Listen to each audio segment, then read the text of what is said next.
creating a modern India, a new India by addressing several vulnerabilities in sectors such as health, agriculture, education and infrastructure. It has also tried to address individual problems by providing several benefits.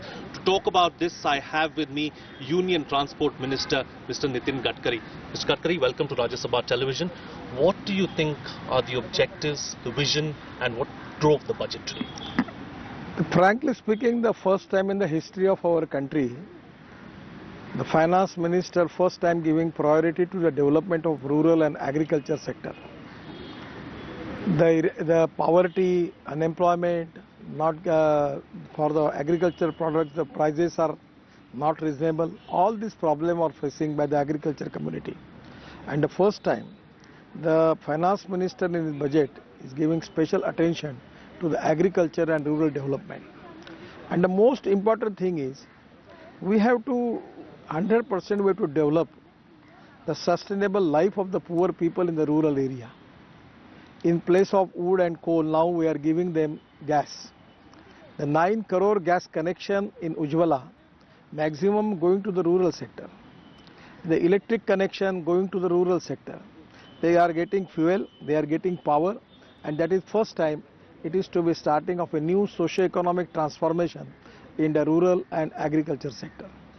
The most important thing is that about the health sector, and this is also going to benefit to the poor people, the lower middle class and poor people, the Gaon, Garib, Mazdoor and Kisan, and lower middle class and middle class people. The 10 crore families, at least number of people maybe 50 crores coming under the health insurance scheme, where they are getting benefit of 5 lakhs rupees for a year. It is really very important because a lot of poor family facing heart problems, cancer problems, lot of problems. Sure. And it's really going to give a great relief to the poor people in the rural area and the urban area. You know, there was a debate before the budget whether this was going to be a reformist budget or whether it was going to be a populist budget. Do you think that the upcoming elections in the states plus the general elections in 2019 had a bearing on what the finance minister had to say?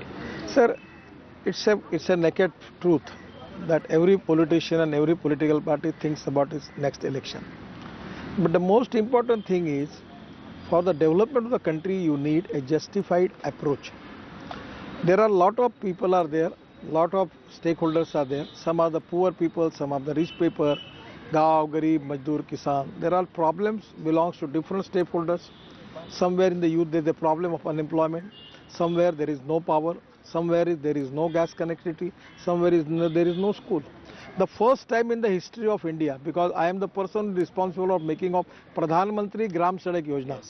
The Yojana is now completed 2019, and now the third phase of the Yojana is now connecting village to agriculture market, to hospital and to the school. This is the first time to getting a connectivity to village, the people from the village for their last mile connectivity for the market, for the school and for the hospital. It is really a revolutionary concept. After independence from last 60-70 years now, this is the ground reality that the people don't have this facility. The first time finance minister addressed this, and this is really a great achievement for the country. Let's talk about your ministry and something that you work very hard on, infrastructure. Are you happy with the allotment given to infrastructure? Yes, our budget is increased by 7,000 crores. But at the same time, in Bharatmala, now finance ministry is supporting us to raise the money from the market. We have a AAA rating, and we can raise crores of rupees from the market. So with the support of this 71,000 crores, we can make land acquisition and other thing. And other purpose, we can raise the fund from the market. We don't have any problem. And that's the reason that once upon a time, there was road construction 2 kilometers per day. And now this year it is 28 kilometers per day. And next year, 100% we will complete the target of 40 kilometers per day. Hats off to you and your ministry. Let's talk about another problem area. Now, you know, the government has received a lot of flack because of job creation and saying that not enough jobs have been created over the last few years. Do you believe that the budget has given an impetus, and where can we see the jobs coming from? 100%, because of small scale industries. The Prime Minister, the Finance Minister has given his priority for development of small scale industries, giving special concessions for them. And at the same time in Mudra Yojana, where the maximum a loan from the bank is going to the entrepreneur who is going to create jobs. I am confident that by increasing infrastructure, we are creating jobs. By innovative ideas in waterways, even shipping, ports, making roads new, it is going to create new jobs. Giving priority to the small scale industries, there is also creating jobs.